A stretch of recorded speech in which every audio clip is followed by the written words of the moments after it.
than How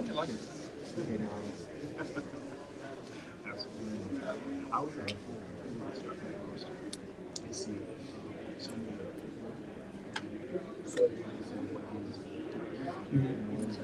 Yeah. Yeah. I don't remember. Yeah, we didn't have our clubs.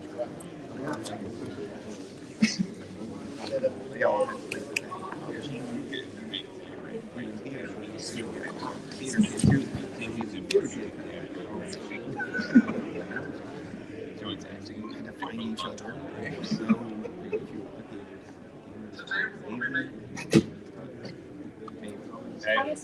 Oh, hey, welcome. We got everybody's shy. They're in the back this time. So, I am Carrie Red Shepherd. I run the creative and iconic tracks for Fun Up Dakota. We got a spot for you on the end there.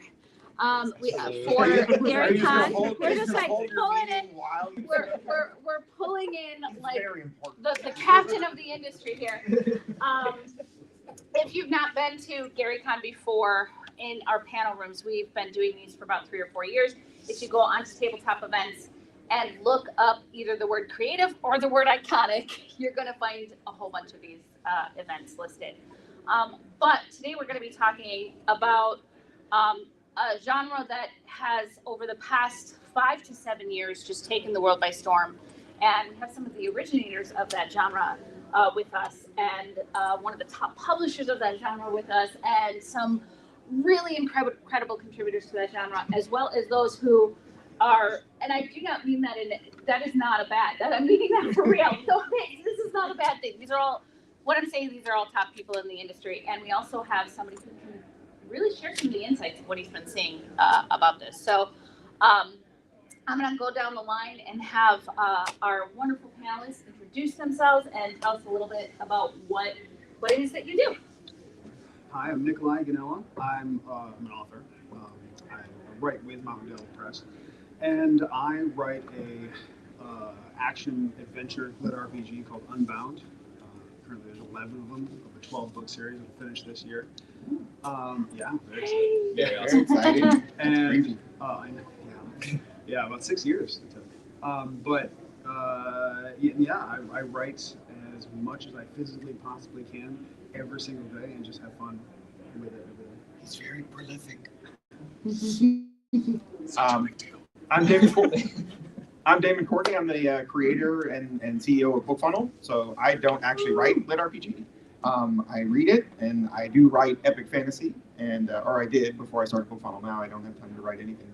But I do, as Red alluded to, we have tons of lit RPG authors that use our service, that distribute to us ebooks and audiobooks, and so we see a lot of the trends and things that are going on in the industry, which is why I'm sitting here. Also for moral support. For Brian, or? I'm Seth McDuffie. I'm an author of lit RPG and Russian fantasy. I have a best-selling series called Big Sneaky Barbarian. It's a comedy action lit RPG. And I'm really upset I have to sit next to Brian. We all I am Brian J. Norton. I write a series called Quest Academy. And it's a superhero kind of dystopian, 60 years in the future, demonic war sort of thing. It's very crafting focused. So that's my series. And happy to be here. Especially this idea. Hi, I'm Dakota Kraut. When I'm not acting as a rodeo clown, and just get hit by. Oh no, okay. Okay. This one. Sorry, wrong panel. I am Dakota Kraut. I'm an author. I write in lit RPG, game lit, and cultivation spaces, and I am the owner of Mountain Dale Press. And so we work with other authors who are doing the same thing that I'm doing, and help them find new and greater success. So I'm actually going to kick it right back to you, because you actually keyed in on my very first question. You said I write game lit and lit RPG. So give us your big breakdown. What is the difference between game lit and lit RPG? Sure. So I would say lit RPG is very numbers focused. So if you've played video games, I can't imagine you haven't. Then most likely you've seen where you start out with a fireball at level 1, and you can use it a bunch and kill enemies, and your skill will level up, you as a person will level up. And so it tracks that. You get lots and lots of information, lots of numbers. And Gamelit is like, hey, I have a fireball, but what numbers? Yeah, I'm just like, I have focused on the way of fireball for a while, and now I can huck a big old chunky fireball at people. And so somewhere in between very number crunchy, which is lit RPG, and very number creamy, I guess. Would be Gamelit. Not heard that one. Where's the juice? That's a good question. Yeah. So, Brian, I have to ask you because you said something that was really interesting in your introduction. You said it's very crafting focused. And I think a lot of times when people think of lit RPG, they think of those level up scenarios. They think of those battle scenarios. So what is your approach to lit RPG with a crafting focus that's maybe different from one of those that's high action focused? So it's so for me, it's more about the enjoying the downtime. If you think about in most RPGs, the downtime actions, a lot of people will think about it as in like, get this out of the way, recoup, whatever, to then go back out in the field.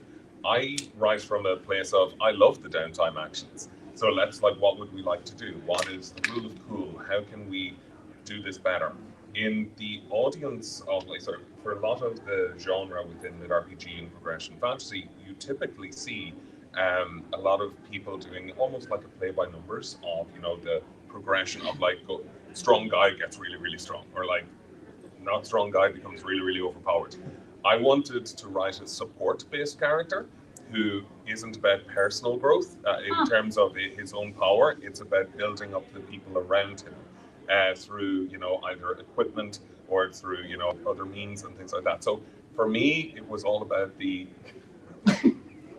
Why did I look? But yeah, for me, it was all about I just really enjoyed the downtime actions because it really allows you to delve into the characterization without maybe the emotional stakes. It's a bit more slice of life.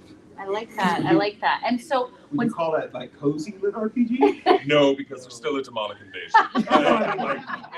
And they kind of maul and stuff. Yeah. So it's kind of like Molly. it's an epic grade, which is you still got smushed. But it is what it is. But first we fell in love with you. It's all good. So honestly, the crafting focus, the battle focus, and then you talked about dystopian, and one of the, I don't want to call it a complaint because I don't think that that's the correct word, but one of the things that we hear often about lit RPG is that it's very singular in terms of its genre. It's all lit RPG, but RPGs are all over the place, and so how come it's so singular focused? Clearly, that's not the case. We can see right here. You spoke about doing dystopian. Yours is post-dystopian. That was also you, Brian. Yeah. So not that that's not great. That's wonderful. I can take his airtime. So Anyway, I'm so sorry. Let's try to keep them all straight. in my mine's head. So more comedic and action. okay, focused. so talk to me a little bit about taking that approach, because we've now had 3 very different approaches, and we're just saying no, lit RPG is just as dynamic as all the other genres. So talk to us a little bit about the approach that you take with your lit RPG. What would be the dumbest thing for the character to do, and how can that explode in his face, but still be funny in a larger capacity? Because I think that taking more of an irreverent approach to it can bog you down with numbers sometimes, and kind of like you said, some people believe that it is singular in focus. Obviously, you can do crafting, you can do cozy slice of life, you can do dungeon runners taming things, if you there's stories that are very Pokemon coded, that sort of thing. There's so many different avenues that you can focus on, and I happen to choose slapstick comedy for some bizarre reason.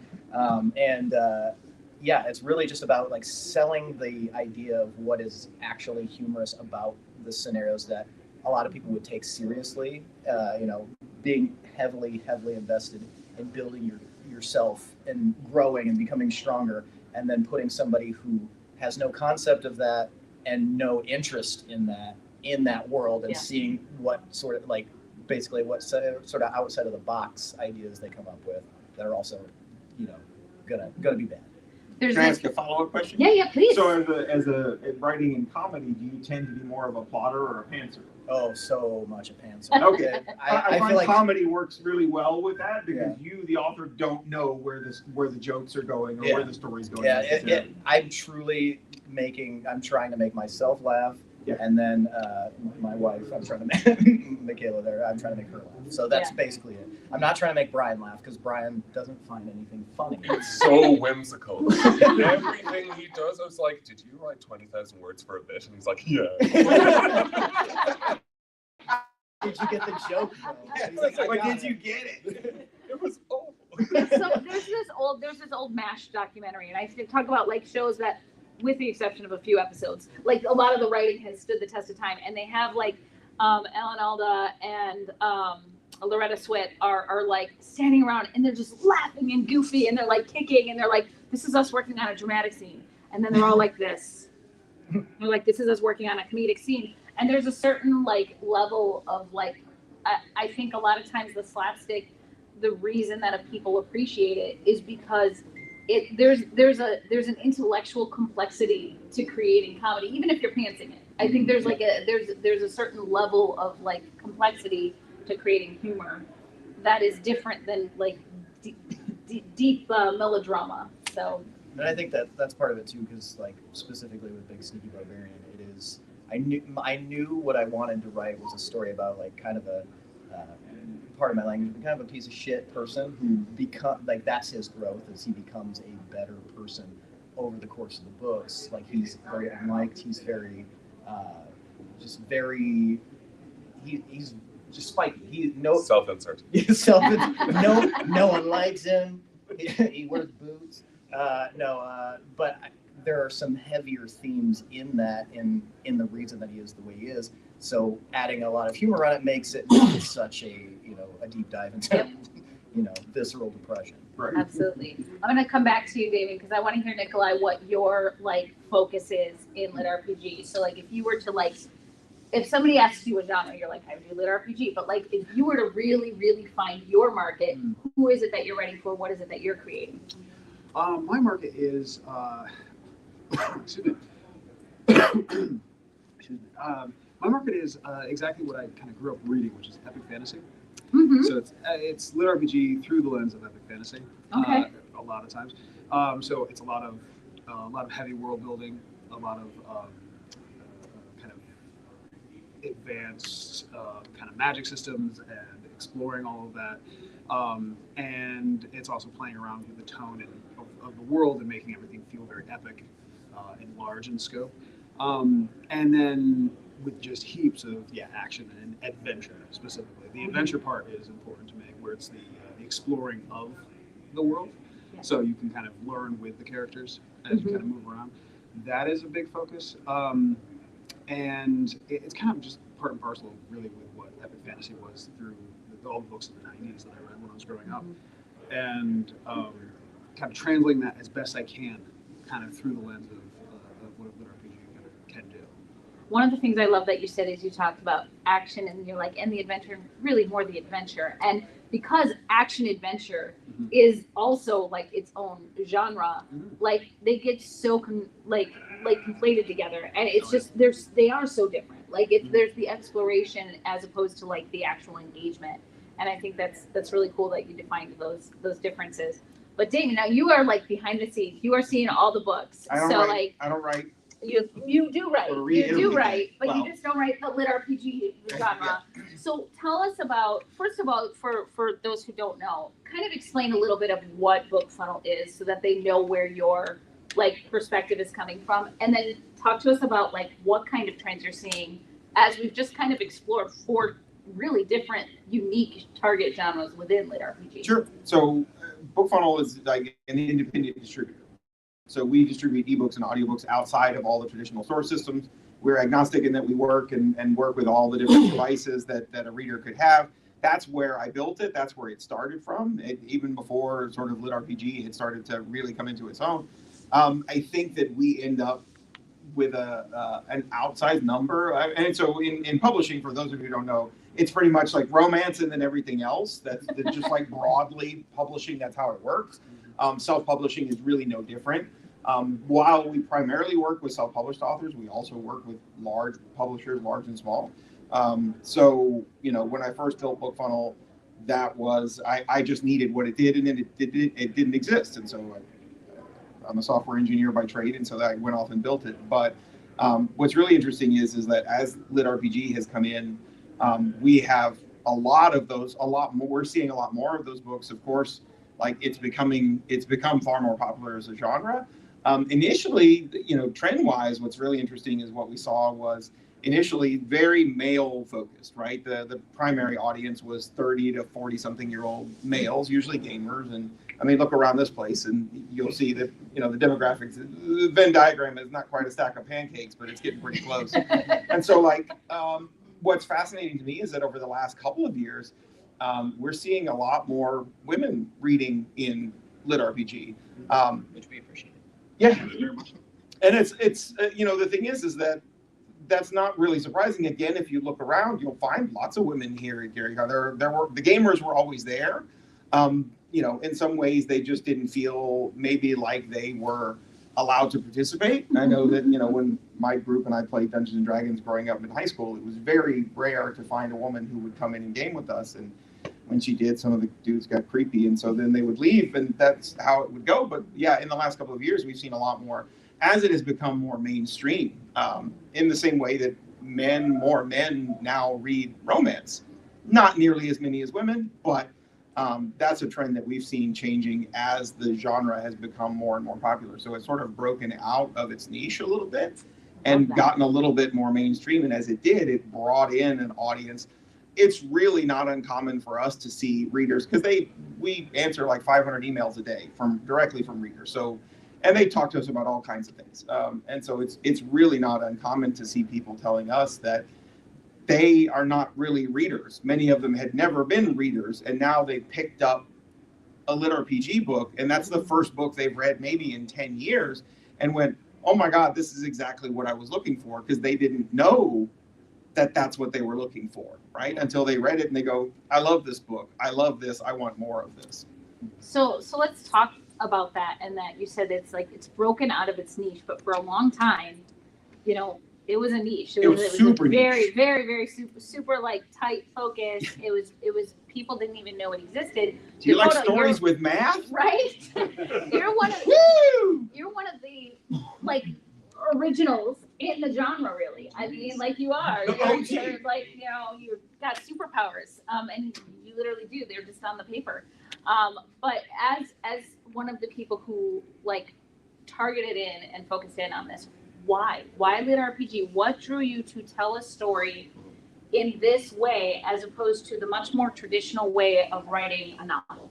Sure. So it just so happened that I was a big fan of D&D, right? And so shortly before I started writing my my D&D group broke up, and so I had been the DM for like it was like a 14-person group, and because we were in college, and so it was like hey, we're between classes, we have like these big chunks of time, and so I was like, hey, I'll run these campaigns, and so you know semester ends and everyone goes off, has different courses, things happen, and I have all this material prepared, and the whole time I had been planning on how to lure these people in to my dungeon. Wait a second. Into it, and how to. And we wonder why we don't have more women Yeah, right, players. exactly.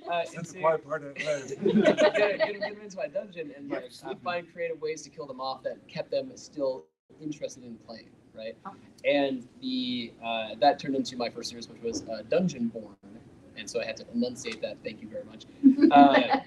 And so that turned into a 5-book series and took off and started my career, and people really liked it. I tapped into the D&D groups and all that. And then I realized that a lot of people love video games. Like they love being part of a guild. They love being like doing all of these things. However, as we get a little bit older and we have kids and we have jobs and responsibilities, it's really hard to spend a couple hundred hours, 1,000 hours playing the game, spending time with friends online, doing things like that. And so I was like, how can I give them that experience and keep them off of YouTube, right? And so that was what I did. Was I was like, hey, when I start writing, here's how I want my audience to feel, and I want them to feel like they've gotten that guild experience, that personal experience. Like, you want to be a crafter, I have a crafter.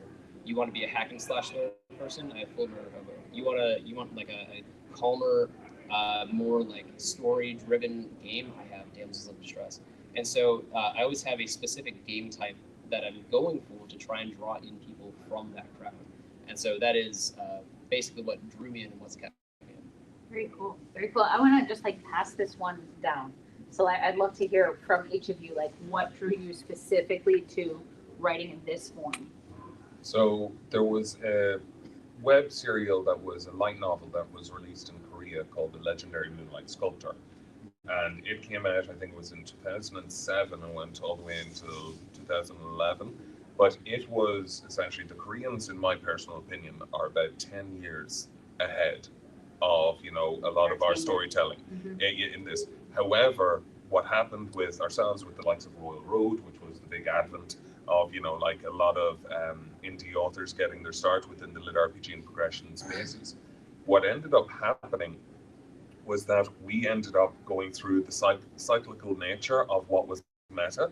So virtual reality, which was a staple of like VR MMO RPG in Korea and still is, Die. we had that for about 2 or 3 years. And then it became like, oh God, I'm sick of these stories. What's new? What's next? So it's so much more inventive in the Western market of what's happening now. So we have regression, we have reincarnation, we have card builder deck systems, the stuff that the Koreans never even had.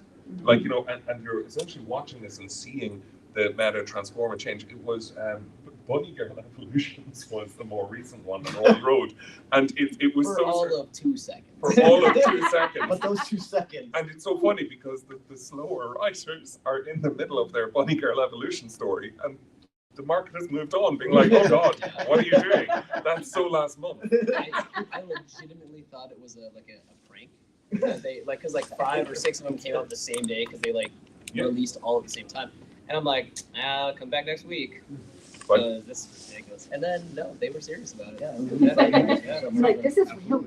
yeah, but you have this thing of like, you are constantly trying to either stay relevant within a space or to be able to capture the interest of a subset of like a subset. So for me, like, you try and look at the market and be like, what do I want to read, and is it there? And if it's not, can I make it? So for like within the gaming landscape, you will have like, I always loved the factional relationships. I love the guild creation. I loved being able to actually, what is my impact on this world? If I was playing any sort of game, I want to see what is my legacy after I'm gone. And was it that, oh, he killed that monster? And it'd be like, well, there's more of them.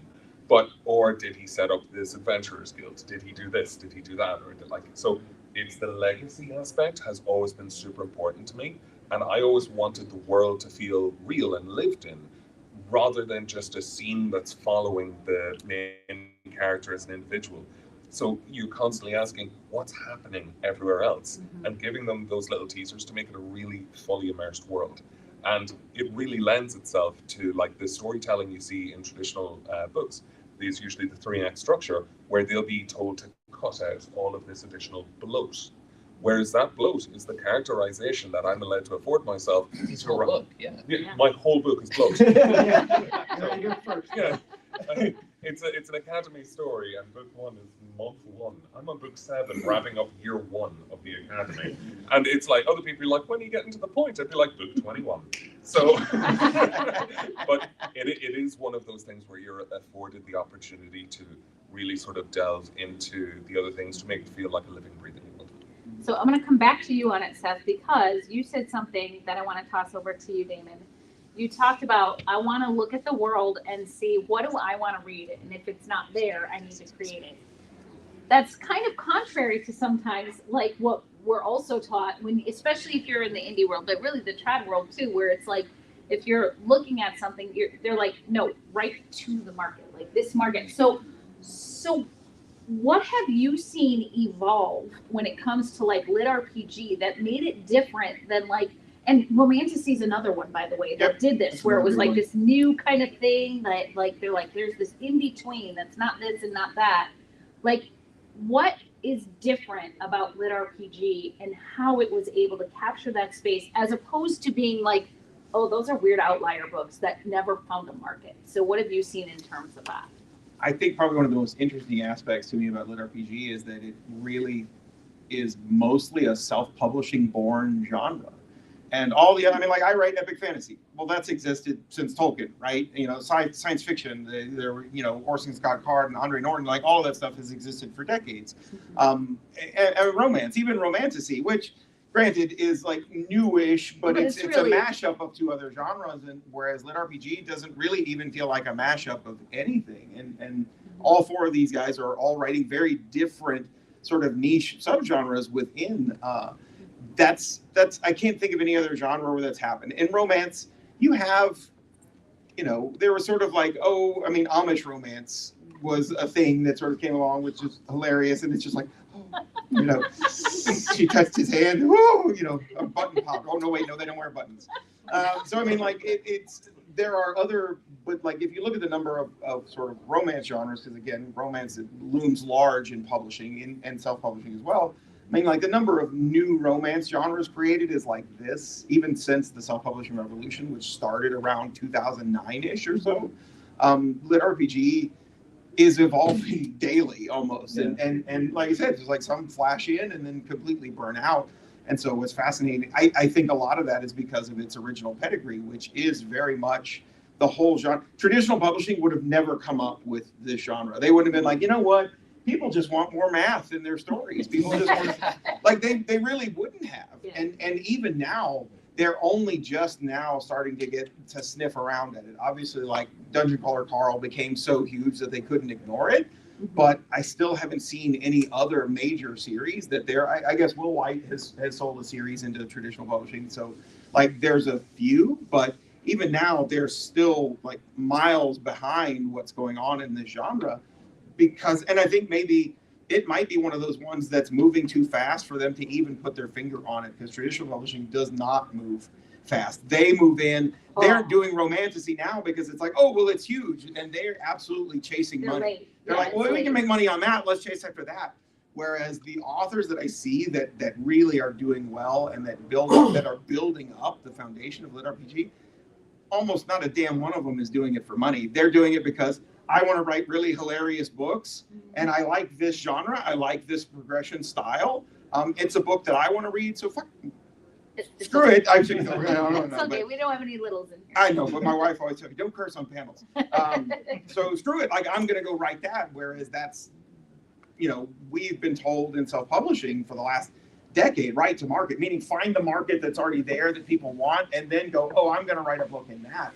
I actually think that's terrible advice. You end up with a lot of authors who write books they don't like very much because they're writing in genres. I'm with you on Yeah. that. Oh, I'm I know. just I know saying, you are. yeah. It's like, but for some of the others that might not, you know, in the room that may not know, like back in 2010, 2011, it was really common to see like some dude come in and go like, romance books are stupid. I could write a romance book. And then they'd come in and write romance and it'd be terrible. It wouldn't sell anything because romance readers can sniff that insincerity. Like you're just a dude who thought he could make money off of chicks, you know, like, I know what chicks want. And it turns out, no, you don't. But in the same way, we start to see people coming into Lit RPG sort of doing the same thing. It's like, well, it's just a bunch of numbers and stuff. I could do that.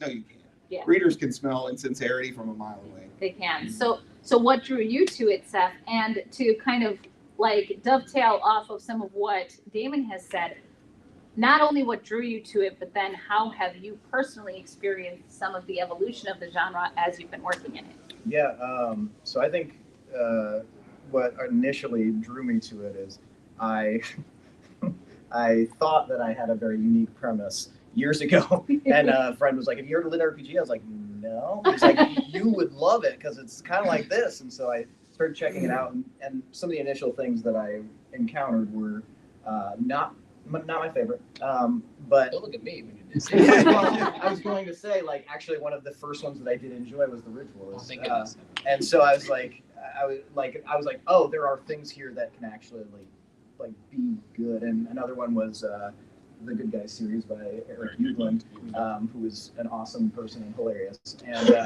And so like I started finding specific things, but that started opening my mind to being like, oh wow, there are certain avenues like some of these stories that I am not personally invested in or gain any joy from are the biggest ones for other people. Like that's their favorite. And you can even see it like on the Lit RPG subreddit and stuff like that. Like you see people putting tier lists up, and it's every single time it's like super bizarre. You cannot predict what anybody is going to find. Like people put Dungeon Crawler Carl in the trash tier, couldn't finish, and that's like one of the biggest. Every series. author starts reading from the bottom. Yeah. Like there. As in, Always. like I'm in the trash tier, and then you find yourself in B, and I'm like, wow, he is shit taste. That's exactly it. And then it opens up an opportunity for you to then, sort of self-promote because like, hey, I'm not in the last tier, or I'm among good company. But I think it kind of minimizes, not that, I think when people think of it as like, oh, it's numbers, how hard could it be, sort of thing. The thing that they're not really hitting on is it's not super about the numbers. It is about how you can facilitate and sort of produce those dopamine hits, and those are the true things that really resonate with the readers, because it's not just, oh, it's numbers, I like video games and stuff like that. It's you feel that sense of accomplishment, quantifying progression. yeah, and it's just like it's like, oh, like that feels good when the character gains loot, or when they finally level up, or when they gain a skill that's like a deal-breaking skill because they with that exploit aspect of it. But that's such a like a rewarding experience for a lot of readers, and then to come in and find something specific that makes you feel that way, and then makes you want to reproduce that feeling. I think that was like the the initial stages of it, and then also wanting to do something I really enjoy, like really like bantery dialogue and stuff like that. And I was like, I want to write something that really focuses on that, while also having like chaotic consequences in the entire radius around it. So. Mm-hmm. So Nikolai, I want to highlight, dovetail off of something Seth said this time, and he talked about creating those dopamine hits, and it's not just the numbers, and it's really just like, how do you build that moment for your readers, and not losing it in whether your numbers are crunchy or creamy, not losing the reader during those moments. So we're gonna regret that one. Yeah. what drew you? So definitely answer the question of what drew you to the genre, but then continue on and tell me like how within the genre are you creating those dopamine hits for your readers? Yeah, absolutely. So my answers they're pretty closely tied together. Like I said, epic fantasy was sort of my touchstone. So when I was reading all of that stuff as a kid, there were, the amount of stuff I've read that was very bad was a lot. It's like whatever I could get at the library. And that included a lot of not very good stories, but you like read whatever you can. You just absorb everything. And as I got older, there was certain kinds of stories where like, oh, that's really fun, but it wasn't what I wanted. I never knew what that was. Mm-hmm. And it wasn't until I read one of the first like lit RPGs I read, or where I was like, oh, it's this kind of progressive, on the page kind of exploration of power systems, and the hero that gets better at magic. And in a lot of epic fantasy, they get better at magic somehow. Yeah, it's ephemeral. It's very ephemeral. Soft magic. Yes. And nothing wrong with soft magic, but for me and my personal taste, I was like, oh, this is what I wanted. I wanted a little bit more focus on it, and it wasn't necessarily that it was hard magic. It was mostly just the focus. Mm-hmm. And the focus is a lot of what the dopamine is, because you're playing around with kind of the initial setup and what your promise of your premise is. So particularly my story, characters brought in from Earth to another world, and then I keep everything very, they don't know what's going on. So they have to figure everything out. The system is very opaque. It just kind of announces things to him, doesn't explain things. Things just kind of happen to him, and he has to figure it out on the fly while trying not to die from everything. And I was like, that's really fun for me. And thankfully, the readership agrees with the same my tastes, because it was the try-fail cycle is such a big aspect of it, of try this out, fail terribly, but learn something, get better, and having the quantified progression of where it's on the page of like, you're better at running now because you just ran for your life and you happen to survive. Great, that makes you a little bit better next time. it's actually really human and relatable by Yeah. having those moments, because that's how we grow and develop and learn, and Mhm. as humans is through Yeah. through that experience. Yeah. So I want to ask. I'm going to start in the middle of the table just to throw things off. So Seth, you get to kick this one off here, because I want to make sure that we leave some time for questions. So this is going to be my last question to you guys, and I've got one more for you, Damon, too. I want you to, if you were to say the thing that you have to do, like, and it could be just for you personally, when it comes to creating a lit RPG, like whether it's something in your process, whether it's something in your research, whether it's something in how you actually practice out what it is that you're creating, if you do that even. So like, what's the thing that is necessary at the core of your lit RPG process? So Seth, kick us off. Yeah, I would say I think the number one thing for me is just enjoyment of what you're doing. Like we kind of mentioned, like the people that will try to get in the genre not fully understanding exactly what what specific mechanics are put together to make it good, and like you said, like they can sniff out that lack of genuineness, because if you're not invested in enjoying it, then why bother? I mean, you could write, if you have the ability, I guess, to write whatever you want. Why not write something that you enjoy doing, rather than trying to just like, burn out some schlock that is not going to really resonate with anybody. Because really, for me, like authorship is a big part about connection and kind of reaching the types of readers that I am. That's the type of readers that I'm writing for. So like, it's a big connection based thing for me, but also like a big, like, I enjoy this. So I'm not going to go write, I'm not going to write mystery. I don't really enjoy mystery novels or anything like that. So I'm not going to do that. So why not, just do the thing that you like. I love that. Ryan. So mine would be very similar to that, but being authentic to yourself. Because one of the things that you don't want to do is, if you are chasing trends and you're chasing after what other people have established as the rule base for success, you are going to have a very, very troubled, path. For me, couldn't find the story I wanted to read, so I made it. And what happened then is I curated an entire tribe of people that enjoyed the type of story I wanted to tell. So it became an incredibly liberating experience, where every author could have told you X amount of years ago, this is the blueprint for how you write a story. This is the things you need to do. And everyone's still learning. Everyone has their own way up the mountain. And for me, it was that if I can be authentic to myself and the readers resonate with that, it's a much easier experience, because they're rooting for you to tell the story you love to write. I like that. And then it's that everything is an iteration of it. Is that like, hey, I'm thinking of trying to do this, and there will be so many core competencies from your original works that people will be like, I want to see how Brian has progressed in this direction. And there's already reviews and people saying like, you know what?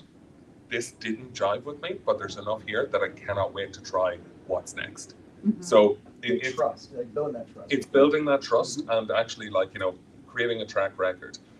So like in the last, I think 2 years that I've been doing this, I've written 1.3 million words for Quest Academy, and I'm averaging 2 books a year.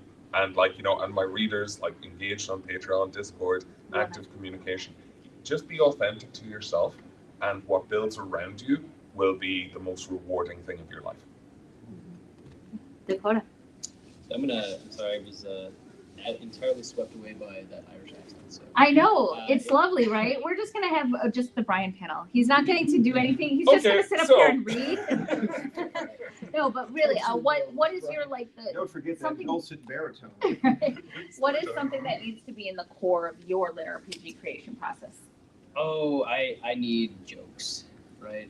So I really have a hard. What? You've taken his panel. So I need jokes. So I need there to be a reason for a really serious reason for things to be happening that I can twist at the last moment and just make people just slam the book shut and walk away, and then be forced to come back and see what happens. And it's just my go-to. I love it when people reach out to me and they're like, hey, I was reading that and I was having so much fun and I had to walk away, or I heard the bloopers and why do you do that to your narrator? Like all of these things where it's just fun for me to write. I really enjoy trying new personality types. Mhm. So I like to take personality archetypes and make the main character a singular archetype. And then with a different series, I'll take a different singular archetype and try to do cool things with that. And it's really fun to have my audience come back to me and they're like, hey, I love this series, but this one was not for me. And it's like, yeah, well, probably it either resonated with you way too well or not at all. And this one was like right up your alley, like that's the person you want to hang out with, that's the kind of person you are.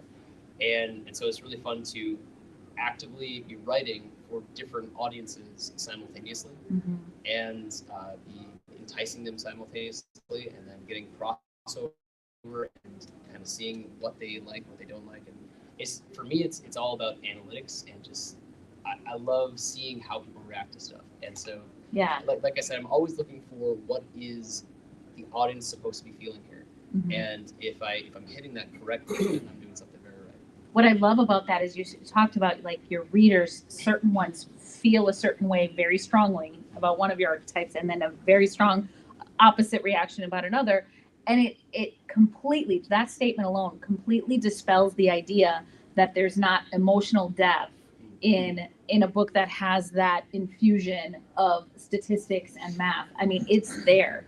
And that statement alone shows it. So Nikolai, what do you bring to your lit RPG? The two things, I thought about a lot of this when I was writing my current series, it's a lot of words. And there's two things that I do over and over again. It's two through lines of compassion and curiosity for me. And the curiosity is obviously in the adventuring part of everything. It's the world building. It's the question of what happens next. Where are we going? The excitement of all of that. That really, really drives me. And if I can't find that or kind of create that in the story, then it falls flat and I'll lose interest in what I'm doing.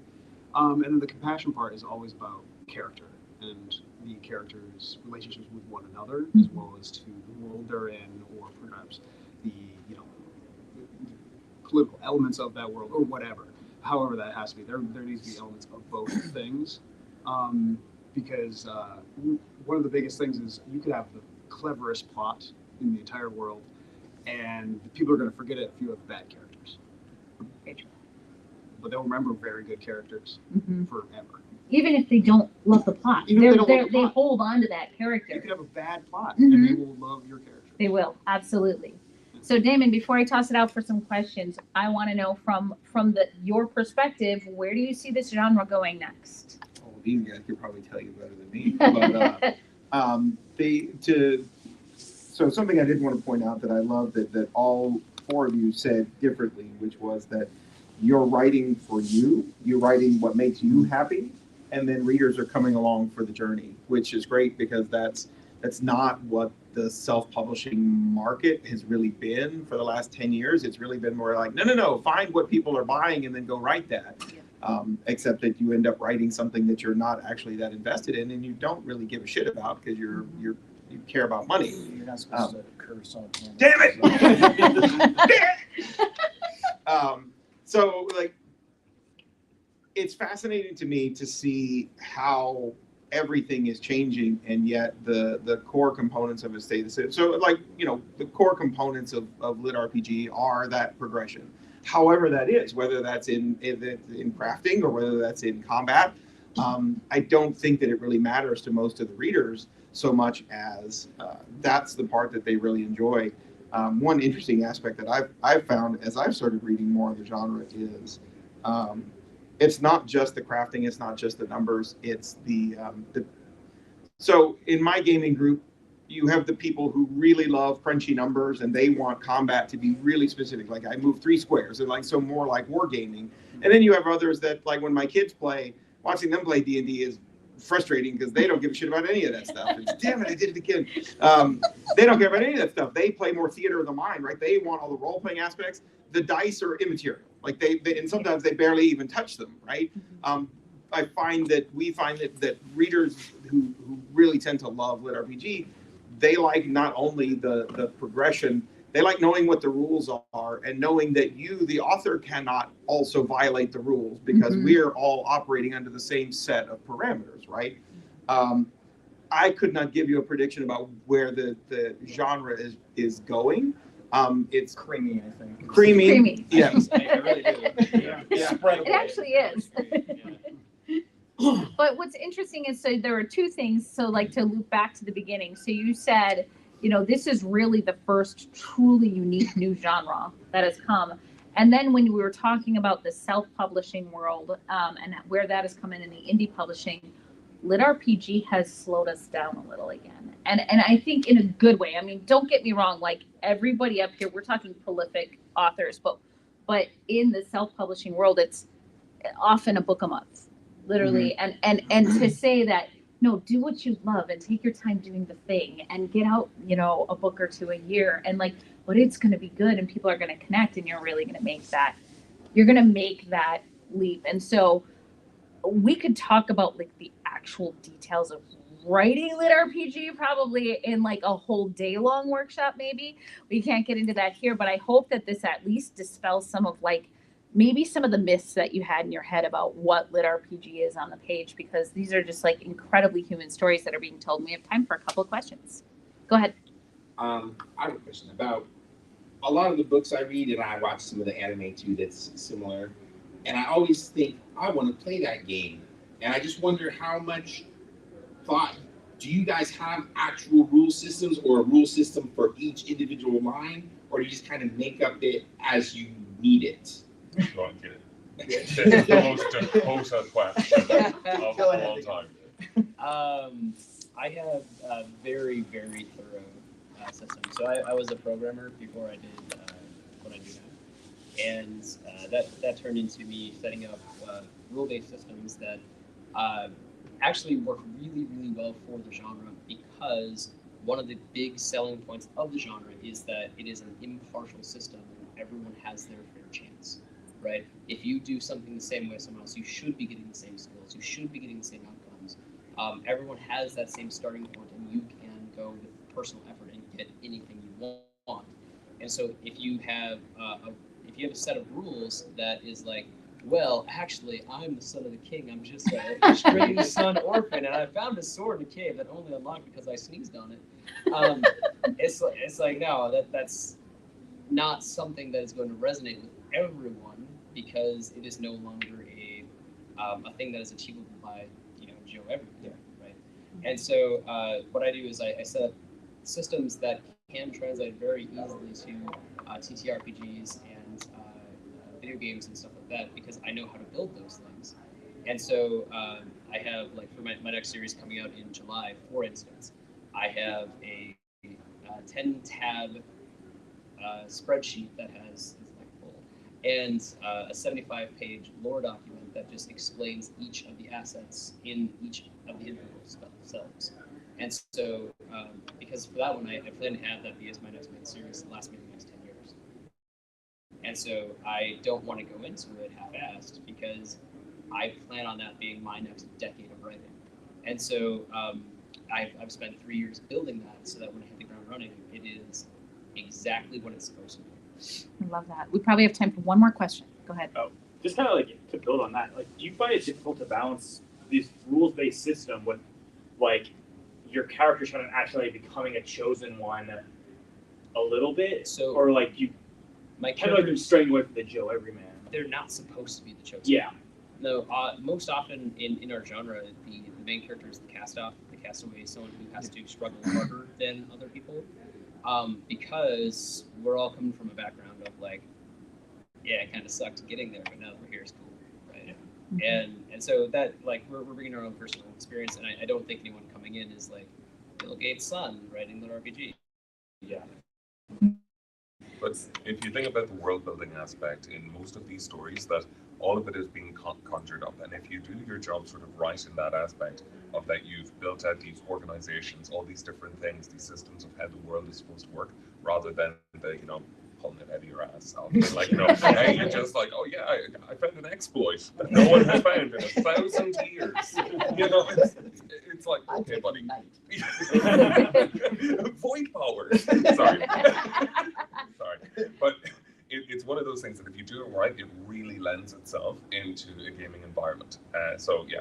Yeah, and I mean, one could even argue that the MCs of a lot of these stories, while not being the chosen one, they are sort of a hard work or endeavor chosen one in that aspect. Like they are willing to put in the work that other people are not.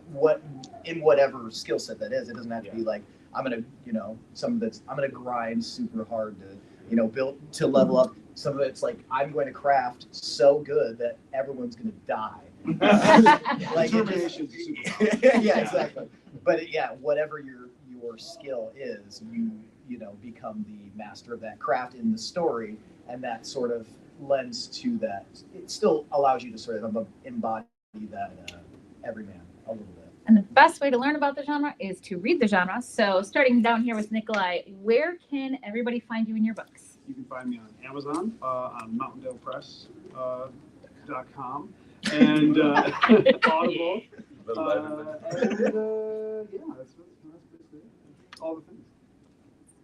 Where can they find you? Well, they should definitely find you've got books too, even though that's not what you were here for You don't today. believe my books. Nobody read my book. Glowing recommendation. My mom liked them. If you tell them, I'll read them. There you go. Go ahead, Seth. You can Amazon, Audible, SethMcDuffie.com is my website. You can get my books on there, but just don't go through middleman. Just go to Amazon, find them. You can pretty much follow me on like social media and stuff like that. I'm always just shit posting. Brian J. Norden, and the series is Quest Academy. You can find that on Amazon Audible. And the Legion publishers, if you wanted hardbacks or anything like that. And you also have a Patreon where you put it out. I do, but like that'll just bring you to book 6. So like or book 7. Don't drop in there. Start on Amazon. Dakota Crowd, and you can find me on Amazon, Audible, Spotify, BookFunnel, and mountaindalepress.com. Thanks, I appreciate that. Absolutely. And I appreciate that, trust me. Fantastic service. And so it's great books, and I think we can, if you guys start reading now, we can probably keep you entertained, the 4 of us, for a solid year. I think that for quite a bit longer than that. Again, on TTE, if you look up Iconic or Creative, you can find all of these incredible workshops and seminars. But thank you guys so much for bringing us the stats and stories of Lit RPG. Thanks for having us.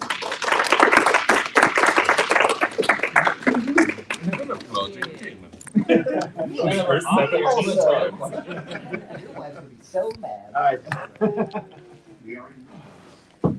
Ended 7 minutes early. Well, we actually don't get the full hour. We only get 50 minutes. So.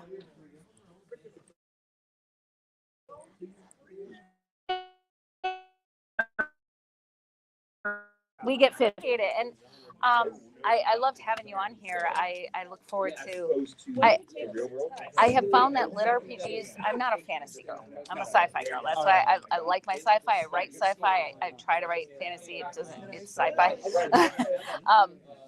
But because of the way that you described yours, and because lit RPG, because of that hard aspect of the magic, that there's like, I find it that lit RPG is easier for me to read fantasy than just traditional fantasy.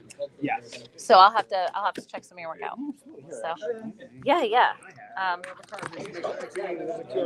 Awesome. I'll send you my info too, because I run programs like this all over the country. So yeah. So we'll definitely get you in on some other ones. So Damon, thank you. Yep, it is. That was awesome. Thank you. You guys were great. Thank you.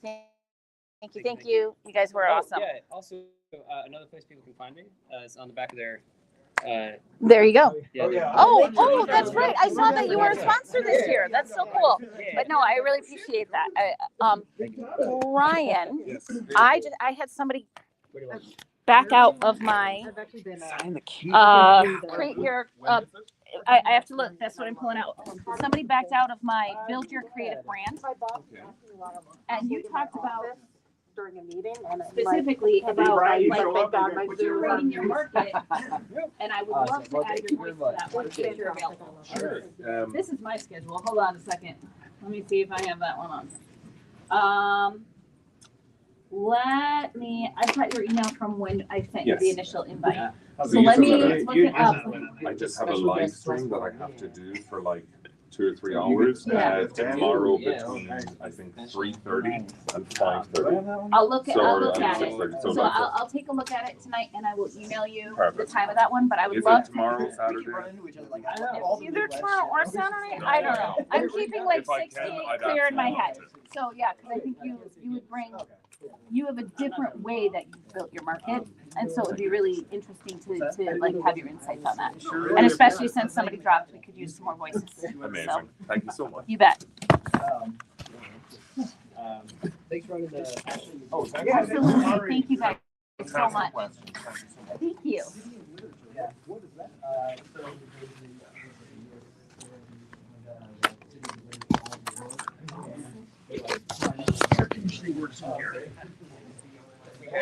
It was nice, right? Oh, rough. Indie publishing, you do it. Oh, okay. Hi, guys. Thank you again. That's right, yeah. Hey.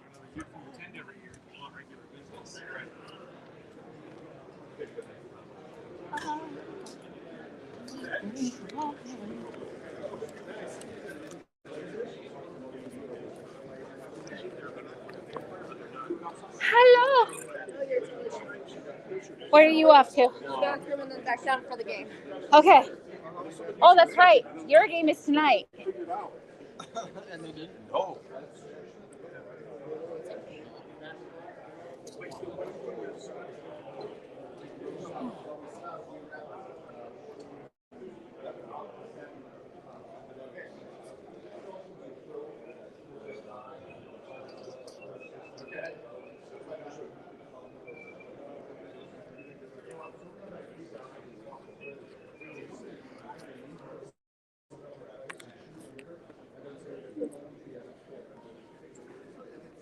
Are you really going to go to the call?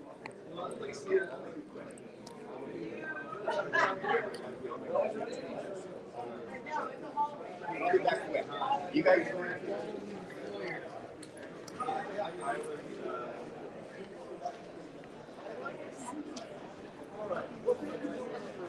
Hey.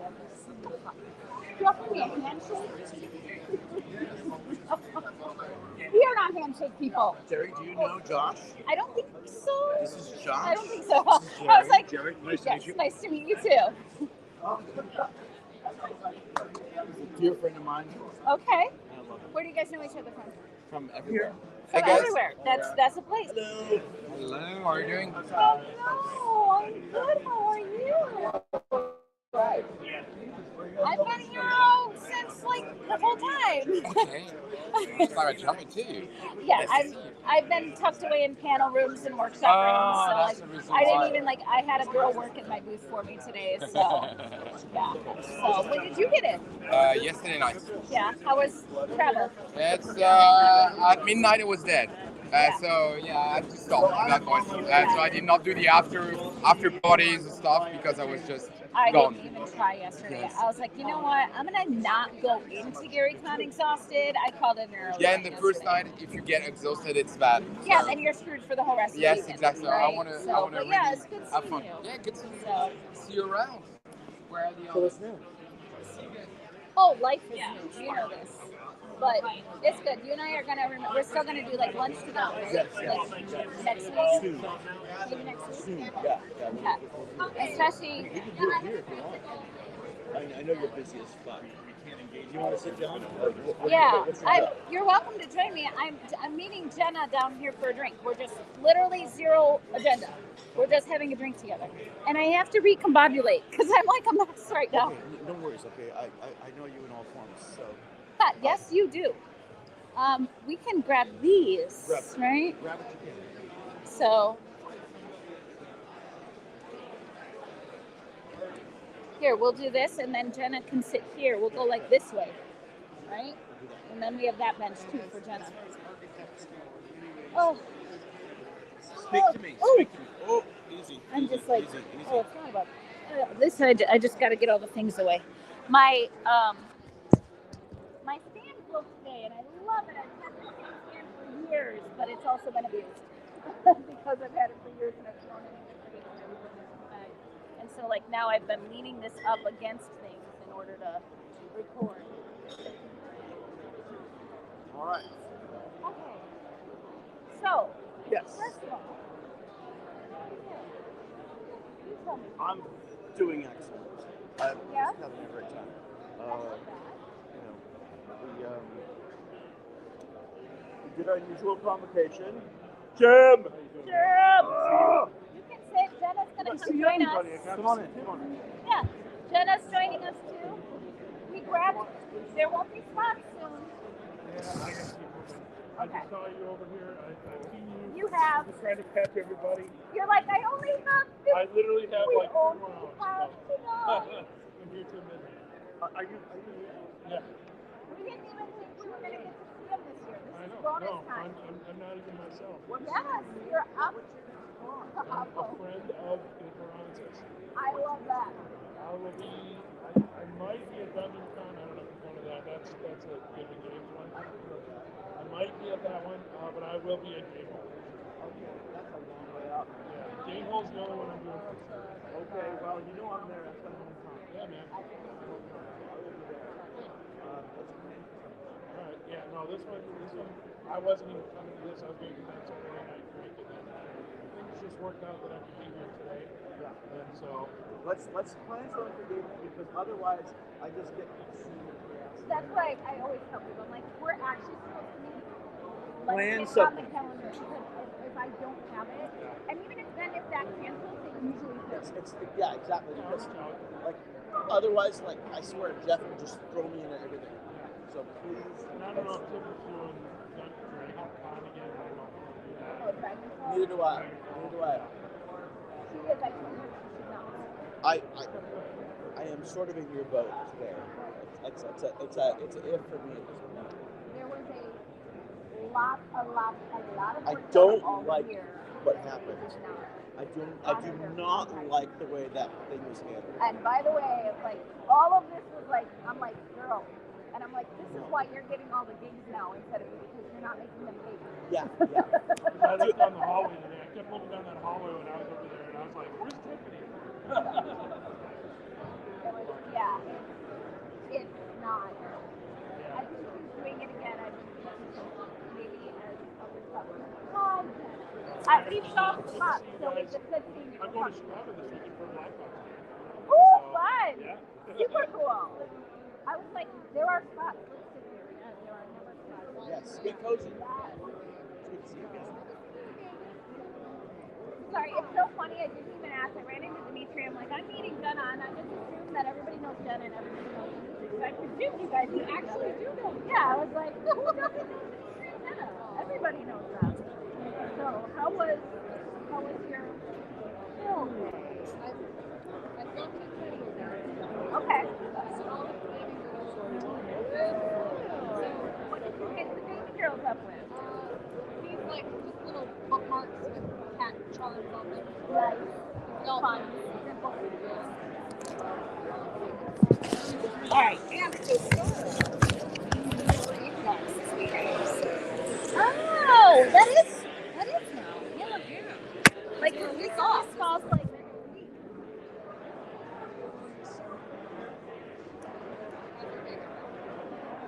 Oh, fantastic! I started out at 11 a.m. Working. I ran a game for Chaosium. It's a work in development.